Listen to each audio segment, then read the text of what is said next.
안녕하세요, 건부장님. 네, 안녕하세요. 네, 오늘은 어떤 이야기를 해주실 예정인가요? 오늘은 지분 문제에 대해서 좀 더 자세하게 한번 전달 드리려고 합니다. 이게 사실 지분은 모든 그 박스 공장이 다 언제나 계속 경험할 수밖에 없는 아주 고질적인 이제 문제고, 어떻게 보면 사실상 박스 작업을 하는 이상 지분 문제는 계속 발생될 수밖에 없다. 뭐 그런 생각이 드는데요. 자, 어떤 내용인지 기대가 됩니다. 네, 일단 지분에 대해서 간단하게 설명을 드리면요. 여기를 한번 네, 그거를 제가 한번 들어볼게요. 요 이제 지분이 꽤 있는 케이스 같습니다. 네, 맞습니다. 이렇게 해서 지금 자 한번 두고, 그리고 여기 이제 이 끝부분에 지분들이 꽤 있네요. 예, 이렇게. 맞습니다. 네. 네. 이제 보면 이제 톰슨 작업을 하고 나서 이런 식으로 이발이가 나온다던가 아니면 이제 증착지 같은 건 시로라이가 나온다던가 그렇죠. 골판지 같은 경우 이제 원단이 깨지는 게 있는데 네. 이런 걸 보통 통틀어서 보통 지분이 발생한다라고 얘기를 많이 합니다. 그럼 예전에도 지분이 발생을 했고 현재에도 지분이 많이 발생하는데 예전에는 크게 문제가 안 되다가 요즘 문제가 많이 되는 거는 소비자의 눈높이가 높아져서 예전보다 지분에 대한 퀄리티를 훨씬 타이트하게 보기 때문에 이 문제가 많이 발생을 하고 있어요. 예를 들어서 화장품이나 식품지 그리고 제약 같은 경우는 원래 지분에 까다로웠지만 골판지 같은 경우는 아예 지분 이슈 자체가 없었습니다. 그러니까 간단히 얘기하면 이제 대충 만들고 대충 썼던 네, 시절이 맞아요. 있죠. 맞습니다. 그 심지어 어떤 회사를 가면 자기는 이제 기장이 지분 때문에 클레임을 받아본 적이 한 번도 없다고 그러는데 실제 작업해 놓은 거 보면 지분이 엄청 많아요. 그 예를 들면은 이제 아까 소비자라고 뭐 고객이라고 말씀하셨는데, 네. 실질적으로 여기서 얘기한 소비자나 고객은 브랜드죠. 그러니까 맞습니다. 브랜드가 브랜드의 뭐 아이덴티티라던가 퀄리티라던가 이런 요소를 굉장히 중요하게 생각을 하면서, 그리고 브랜딩이 중요해지면서 이제 이런 패키지의 완성도, 특히 지분이라던가 이런 부분들은 특히 뭐 먹는 제품의 경우에는 특히 심각하잖아요. 굉장히 맞습니다. 큰 요소가 될 수 있어서 중요하게 생각을 하는 것 같습니다. 점점 더 앞으로 더 중요해질 거고요. 맞습니다. 그리고 실제 브랜드도 그렇지만 소비자들이 박스를 열었을 때 가루가 떨어지는 걸 보고 클레임을 거는 경우가 있어요. 브랜드한테. 엄청난 일이죠. 예, 예. 그래서 브랜드들도 지분에 훨씬 더 신경을 쓸 수밖에 없습니다. 자, 그러면 이제 왜 지분이 발생하는지에 대해서 몇 가지 요소를 들어서 제가 설명을 해드리겠습니다. 첫 번째는 원단 이슈가 있어요. 요새 이제 패키지 제작을 하다 보면 워낙 이제 부가율이 없다 보니까 대부분 좀 원단을 좋지 않은 원단을 싼 원단을 쓰는 경우가 좀 늘어나고 있습니다. 그러니까 비용 이슈에 좀 시달리다 네, 보니까 맞습니다. 좀 그래도 원단에서라도 비용 좀 아끼려고 저렴한 원단을 쓰죠. 맞습니다. 이제 그러다 보니까 톰슨 작업 시 더 많은 지분이 발생을 합니다. 그리고 원단 자체가 SC보다는 CCP 같은 원지가 지분이 훨씬 더 많이 발생을 해요. 이제 그런 이슈들 때문에 그런 지분 때문에 이제 기장들이 작업하는 게 굉장히 까다롭습니다. 네, 그리고 잠깐 하나 보여드리면 네. 이제 원단을 자, 요거는 제가 이렇게 보여드려야겠네요. 네.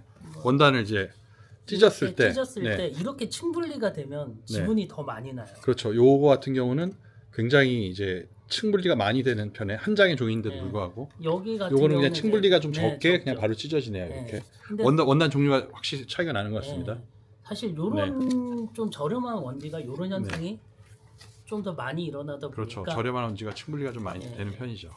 지분에 좀 영향을 많이 네.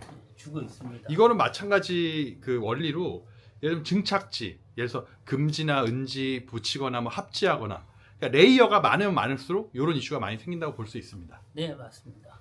그리고 두 번째는 고무입니다. 이제 고무를 갖다가 일반적으로 지금 많이 쓰는 고무가 이제 이런 형태의 네. 고무를 많이 써요. 네, 이게 아주 저가 네, 저품질 맞습니다. EVA 네, 그러니까 네. 발포 고무죠, 그냥. 네. 이제 이런 걸 썼을 때 이제 톰슨 작업이 좀만 진행이 되면 이게 골이 죽어가지고 칼보다 그렇죠. 낮아지는 경우도 많고요. 네. 그리고 탄성이 없어가지고 속도가 빨라지면 잡아주지를 못해요. 그렇죠. 이게 사실 고무가 굉장히 뭐 저렴한 자재 중 하나인데, 요거 때문에 너무 저렴한 고무 쓰다 보니까 큰 손실을 많이 입으시더라고요. 네, 맞습니다. 그리고 사실 기장님들 역량을 가늠해 볼 수 있는 가장 큰 요소 중에 하나가 고무인데 고무를 어떻게 붙이는지만 봐도 아 여기 작업이 어떻다라는 걸 짐작을 할 수 있습니다. 그리고 세 번째는 목형입니다. 예를 들어서 이제 목형 같은 경우에 조시도 잘 맞고, 그러니까 목형 수평이 일정하고, 그리고 칼에 본드 칠만 하지 않아도, 그리고 이음매가 잘 이어져 있어도 지분이 훨씬 덜 발생을 해요. 그리고 제일 중요한 게 목형 작업할 때 칼을 어떻게 찍는지에 따라서 지분이 발생하고 발생하지 않고, 칼을 어떻게 찍는다는 건 구체적으로 어떤 의미일까요? 예를 들어서 이제 톰슨을 하고 원단이 떨어지니까 원단이 떨어지지 않게 칼 일부분을 갖다가 아, 찍는, 닉을 준다는 맞습니다. 얘기죠? 예. 네. 그 작업을 닉이라고 하는데, 닉 숫자가 적고 닉이 얇을수록 지분이 훨씬 덜 나요. 왜냐 그러면 닉 숫자가 많으면 시야기 작업을 할 때 보면 이게 잘 안 떨어지다 보니까 억지로 떼야 되거든요. 그러다 보면 시야기 작업하면서도 지분이 많이 발생합니다. 그리고 네 번째가 이제 면판입니다. 보통 현재는 대부분 업체들이 보조 면판 활용을 굉장히 많이 하고 있어요. 왜냐 그러면 OT 면판에 작업을 하다 보면 시간이 너무 오래 걸리고, 그리고 비용이 비싸기 때문에 좀 저렴한 보조 면판을 활용해서 작업 체인지도, 그러니까 작업을 빨리빨리 진행을 할 수도 뭐 빠르고 있고요. 쉽게. 네, 맞습니다. 그런데 이제 보조 면판 경도가 낮으면 칼자국이 나고 지분이 생길 수밖에 없어요. 예를 들어서 이거는 제가 조금 잘라왔는데요. 그러네요. 네. 일반적으로 이런 면판은 손으로 네. 이렇게 그러니까 이거 사실 요런 이제 저가 면판 많이 쓰시는데, 이거 손으로도 이렇게 휘어지는데 칼자국 얼마나 심하게 나고, 네, 또 맞습니다. 작업하면서 막 우그러지고 그러죠. 근데 이런 이제 면판 많이 쓰시죠. 네. 네. 이제 이런 면판 같은 경우는 요건 이제 경도가 높은 아주 이게 튼튼한 면판이네요. 손으로 아무리 네. 그래도 이거 아예 휘어지지가 다른 않아요. 종류의 네. 면판이네요. 네. 그러니까 사실 이런 면판에도 지분이 발생하는, 확실히 제가 봤을 때 면판은 또 경도가 높은 면판이 수명도 길기 때문에 좋은 면판 쓰시는 게 그냥 답이라고 저는 생각합니다. 맞습니다. 그리고 이제 목형 칼 때문에 지분이 생기고 안 생기고 하는데, 요거는 약간 틀린 문제인데, 특정 원단은 일반 칼을 썼을 때 지분이 발생을 하는데, 이런 경우에 연마 방식으로 가공한 칼을 쓰면 지분이 확실히 덜 발생하는 경우가 많아요. 예를 들어서 이제 CCP 같은 경우는 인발 타입 칼보다 연마 타입을 쓰시는 게 훨씬 더 지분이 덜 발생합니다. 그러면 이제부터 지분을 좀 개선할 수 있는 방안에 대해서 설명을 드리겠습니다. 첫 번째는 이제 고무인데, 아까 보여드린 그런 고무 대신에 이제 이런 주황색인데, 이건 뭐 색상하고는 상관이 없습니다. 한번 이거는 만져보시면 뭐 탄성이 네, 좋아요. 정말 탄성이 아까랑 다르게 굉장히 짱짱하고 좋네요. 복원력도 좋고. 맞습니다. 탄성도 그리고 좋고. 이런 네. 고무는 오래 써도 높이가 낮아지지 않아요. 그러겠네. 그러겠네. 복원력이 좋으니까. 예. 그러니까 복원력이 안 좋으면 골이 쉽게 낮아지겠죠, 벌써. 네. 그래서 사실 지분이 많이 발생하는 경우에 장비 속도를 좀 늦추면 덜 발생하거든요. 그게 고무 영향도 아주 큽니다. 그렇죠. 예, 복원이 좋지 않으면 잡아주질 못하기 때문에 지분이 많이 발생할 수밖에 없어요. 그리고 지분이 발생하는 부분에 이렇게 좀 강한 경도의 고무를 쓰는 경우가 있어요. 네. 이게 일반적으로 쓰는 이제 검정색으로 된 지분 방지 고무인데, 네. 물론 이것만 써도 효과가 좋지만 이거는 이제 경도가 낮기 때문에 아까 얘기한 증착이나 CCP 같은 경우는 이걸 써도 지분이 많이 발생을 할 수가 있어요. 거기다가 좀 묻어나지 않나요? 검색이라서. 맞습니다. 여기가 이제 인쇄가 약간 덜 건조되면 이게 묻음 현상 때문에 문제가 되기도 합니다. 그런 경우에 저 대체로 이런 이제 갈색 고무가 있어요. 이거는 만져보시면 경도가 훨씬 더 강합니다. 네. 그리고 네, 아주 경도가 네. 확실히 다르네요. 그리고 앞에 약간 코팅 처리 돼 네. 있어서 이거는 그러니까 묻어나는 현상이 거의 발생하지 않습니다. 네. 그래서 현재 화장품이나 제약 쪽에서 이 고무를 많이 사용을 하고 있어요. 뭐 참고로 말씀드리면 이제 고무 경도를 보통 쇼어로 나타내는데, 맞습니다. 쇼어 한 몇 정도부터 이 강한 고무라고 할 수 있을까요? 일반적으로 쓰는 목형 고무 같은 경우는 35에서 40 정도는 나와야 되고요. 지분 방지 고무 같은 경우는 70 이상은 돼야 됩니다. 쇼어로 70 이상. 그리고 이제 이런 형태의 지분 방지 고무가 있어요. 네. 이거는 보시면 이렇게 삼각형으로 돼 있지 않습니까? 그러네요. 제가 한번 잘 비춰드릴게요. 모양이 이렇게 삼각형으로. 이건- 쐐기형 같은. 예, 네. 맞습니다. 이거 같은 경우는 주로 두꺼운 골판지에 사용하는 지분 방지 네. 고무예요. 왜냐 그러면 골판지 같은 경우에 아까 같은 형태를 쓰면 골이 너무 많이 죽기 때문에 이렇게 뾰족한 형태로 만들어서 작업을 해야 골이 최소한으로 죽습니다. 그래서 골판지 같은 경우는 이제 이런 형태의 지분 방지 고무를 많이 사용을 합니다. 그리고 그 다음이 이제 조시인데, 사실 이 조시를 어떻게 보냐에 따라서 지분이 생기고 안 생기고 해요. 예를 들어서 이 제품 같은 경우에 옆면을 보시면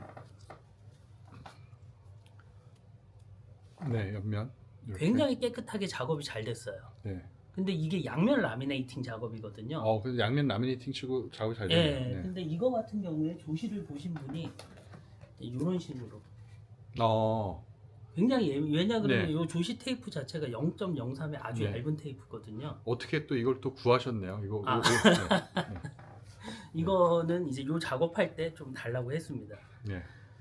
이제 요런 거 이 정도로 이제 조시를 보면 사실 목형도 오래 가지만 지분도 훨씬 덜 발생합니다. 이 양면 라미네이팅은 아까 이야기한 것처럼 층이 사실 여러 개가 되는 거잖아요. 더 양면에 우선 코팅층이 있으니까. 예, 근데 맞습니다. 그래서 이제 작업이 힘들고 헤어 같은 거 많이 예. 실오락이 많이 생기는데 이거 굉장히 좀 깔끔하게 이렇게 네. 작업이 잘 된 것 같습니다. 아까 말씀드렸지만 이제 원지 중에 증착지나 이런 라미 같은 경우는 겹수가 여러 개이기 때문에 커팅하는 과정에서 층분리 현상이 굉장히 많이 일어나요. 그래서 여러 겹으로 겹친 원단일수록 지분에 훨씬 취약합니다. 그리고 이제 마지막으로 이거 간단하게 보여드릴 게 있는데요. 아까 고무 얘기하다 말았는데 보통 이제 사이에 이런 고무를 많이 써요. 센 고무를. 근데 이런 고무를 썼을 때 칼이 벌어지는 현상이 많이 생겨요. 이제 그런 부분에 이런 형태의 고무만 쓰셔도 훨씬 큰 도움이 됩니다. 그러네요. 이 네. 모양이 있으니까 벌어진 현상이 훨씬 적겠네요. 그렇죠. 이게 눌리면서 칼을 미는 게 아니라 위아래로 옆에 고무가 팽창할 그렇죠. 공간이 있으니까. 밀지를 않습니다. 네. 참고로 말씀드리면 이게 좀 이해의 그 보탬이 되도록 네. 예를 들어서 이제 층이 많으면 왜 지분이 좀 많이 발생되냐라고 했을 때 각각의 층과 층 사이가 저항이라고 보시면 될 것 같아요. 맞습니다. 네, 그래서 하나의 층을 뚫고 또 칼이 더 밑으로 내려가는데 그게 이제 하나로 이루어져 있는 것과 층이 여러 개 있는 것은 다른 거죠. 맞습니다. 왜냐하면 이 층도 결과적으로 붙어 있는 거잖아요. 네. 접착이 되어 있는 것이기 때문에 층이 여러 개면 그만큼 여러 장의 이 종이를 겹친 것처럼 저항이 발생된다. 그래서 증착지라든가 뭐 코팅이 양면이라든가 뭐 이런 경우 합지물이라든가 이런 경우에는 더 좀 이런 폼슨 작업을 하고 재단을 하고 자르고 이런데 저항이 발생이 많이 된다. 네, 그렇게 보시면 좋을 것 같습니다. 그리고 참고로 하나 더 말씀드리면 라미네이팅이나 증착이 제대로 되지 않는 경우가 많아요. 그러니까 이제 분리가 되고 아예 그렇죠. 합지 상태가 좋지 않으면 중간에 공간이 네, 떠 있거나 맞습니다. 뭐 이제 제대로 안 된 경우 굉장히 많죠. 네, 그런 경우에 지분이 훨씬 많이 생깁니다. 네. 그리고 마지막으로 이제 간단하게 목형을 보여드릴 텐데요. 이제 이게 일반적인 목형이에요. 네. 보시면 아시겠지만 이제 중간 중간에 이제 본드 칠도 많이 돼 있고요. 그렇죠. 고무도 거의 네. 한 종류로 다 작업이 되어 네. 있습니다. 이런 목형보다는 이런 목형을 사용을 하시면 수명도 훨씬 오래가고 지분도 훨씬 덜 나요. 그렇죠. 왜냐 그러면 고무도 다양하게 쓰지만 이제 조판 상태나 그런 게 훨씬 수평이 좋아요. 그리고 이제 합판도 굉장히 무거운 합판을 사용하기 때문에 이런 형태의 목형을 장통 작업 같은 데 사용하시면 지분에 훨씬 더 도움이 됩니다. 그러니까 어떻게 보면 이제 합판, 칼, 뭐 맞습니다. 옷이 뭐 이런 여러 고무부터 해가 각각의 조합이 조금씩 이렇게 오차를 줄여주는 좋은 예. 자재를 쓸수록 맞습니다. 무슨 말씀인지 알겠습니다. 그래서 오늘은 지분 발생의 원인과 어떻게 해결하는지에 대해서 간단하게 설명을 드렸는데요.